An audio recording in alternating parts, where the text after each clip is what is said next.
Item number SCP-096. Object Class Euclid.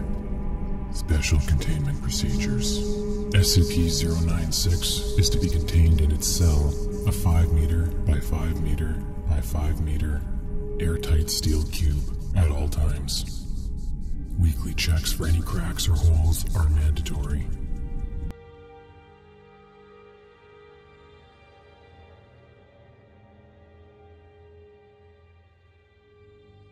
Security personnel will use pre-installed pressure sensors and laser detectors to ensure SCP-096's presence inside the cell. Any and all photos, video, or recordings of SCP-096's likeness are strictly forbidden without approval from Dr. Redacted and O5 Redacted.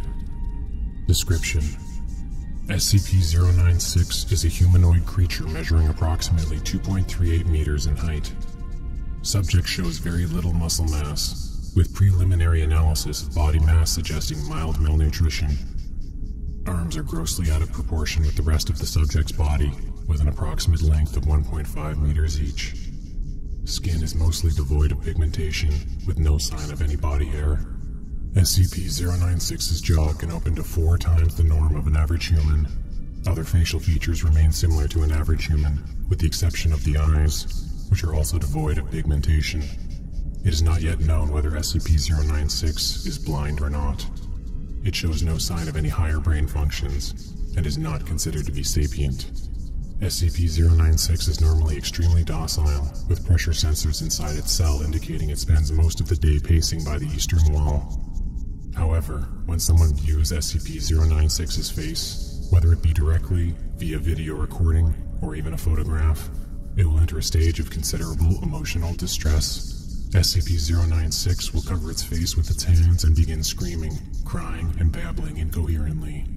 Approximately 1 to 2 minutes after the first viewing, SCP-096 will begin running to the person who viewed its face, who will from this point on be referred to as SCP-096-1. Documented speeds have varied from 35 kilometers per hour to redacted kilometers per hour, and seems to depend on distance from SCP-096-1.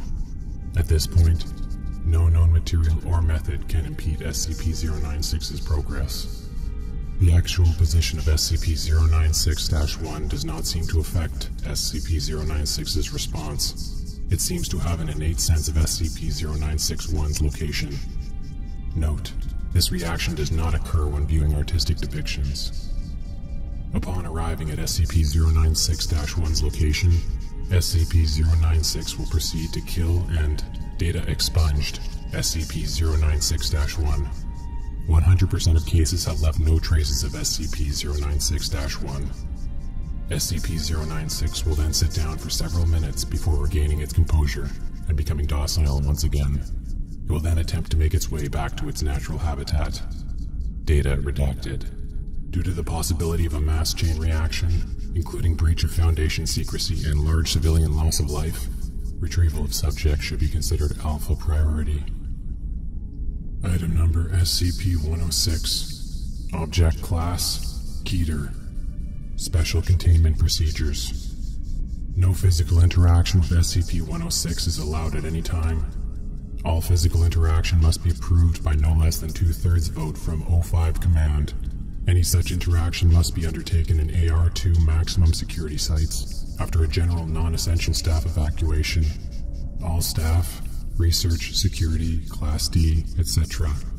are to remain at least 60 meters away from the containment cell at all times, except in the event of breach events. SCP-106 is to be contained in a sealed container comprised of lead-lined steel. The container will be sealed within 40 layers of identical material, each layer separated by no less than 36 centimeters of empty space. Support struts between layers are to be randomly spaced. Container is to remain suspended no less than 60 centimeters from any surface by ELO-IID electromagnetic supports. Secondary containment area is to be comprised of 16 spherical cells, each filled with various fluids and a random assembly of surfaces and supports. Secondary containment is to be fitted with light systems capable of flooding the entire assembly with no less than 80,000 lumens of light instantly with no direct human involvement. Both containment areas are to remain under 24-hour surveillance. Any corrosion observed on any containment cell surfaces, staff members, or other site locations within 200 meters of SCP-106 are to be reported to site security immediately. Any objects or personnel lost at SCP-106 are to be deemed missing/killed in action. No recovery attempts are to be made under any circumstances. Description: SCP-106 appears to be an elderly humanoid with a general appearance of advanced decomposition. This appearance may vary, but the rotting quality is observed in all forms. SCP-106 is not exceptionally agile and will remain motionless for days at a time, waiting for prey. SCP-106 is also capable of scaling any vertical surface and can remain suspended upside down indefinitely.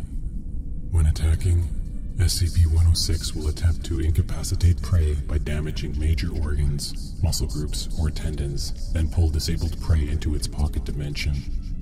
SCP-106 appears to prefer human prey items in the 10 to 25 years of age bracket.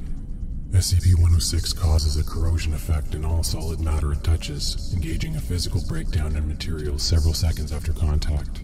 This is observed as rusting, rotting, and cracking of materials, and the creation of a black, mucus-like substance similar to the material coating SCP-106. This effect is particularly detrimental to living tissues, and is assumed to be pre-digestion action. Corrosion continues for 6 hours after contact, after which the effect appears to burn out. SCP-106 is capable of passing through solid matter, leaving behind a large patch of its corrosive mucus. SCP-106 is able to vanish inside solid matter, entering what is assumed to be a form of pocket dimension.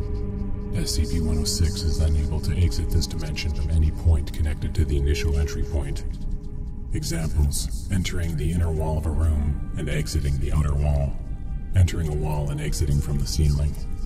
It is unknown if this is the point of origin for SCP-106, or a simple lair created by SCP-106. Limited observation of this pocket dimension has shown it to be comprised mostly of halls and rooms, with data expunged entry. This activity can continue for days, with some subjected individuals being released for the express purpose of hunting, recapture, and data expunged. Item number SCP-173. Object Class: Euclid. Special Containment Procedures. Item SCP-173 is to be kept in a locked container at all times. When personnel must enter SCP-173's container, no fewer than 3 may enter at any time, and the door is to be relocked behind them. At all times, 2 persons must maintain direct eye contact with SCP-173 until all personnel have vacated and relocked the container. Description: moved to Site 19, 1993. Origin is as of yet unknown. It is constructed from concrete and rebar with traces of Krylon brand spray paint. SCP-173 is animate and extremely hostile.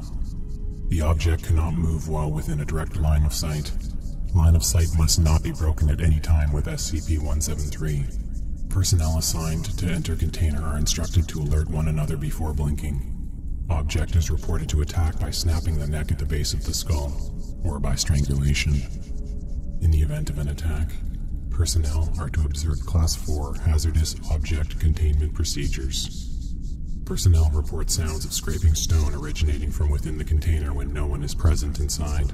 This is considered normal, and any change in this behavior should be reported to the acting HCML supervisor on duty.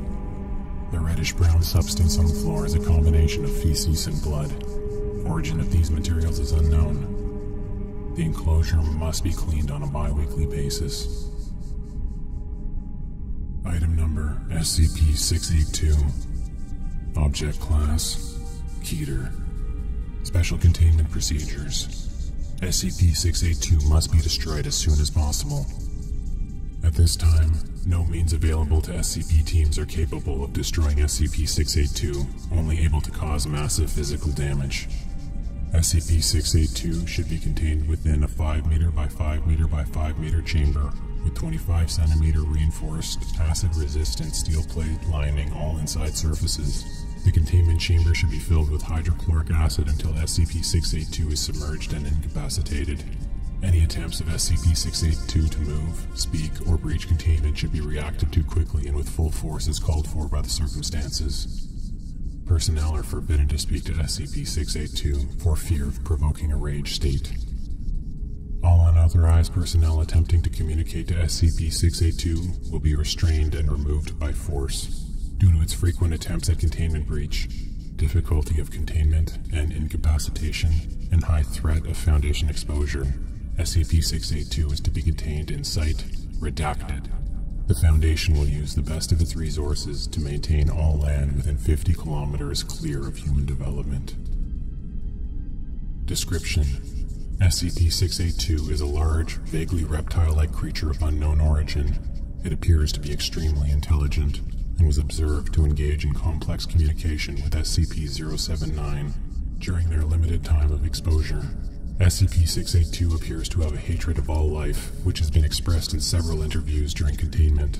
SCP-682 has always been observed to have extremely high strength, speed, and reflexes, though exact levels vary with its form. SCP-682's physical body grows and changes very quickly, growing or decreasing in size as it consumes or sheds material.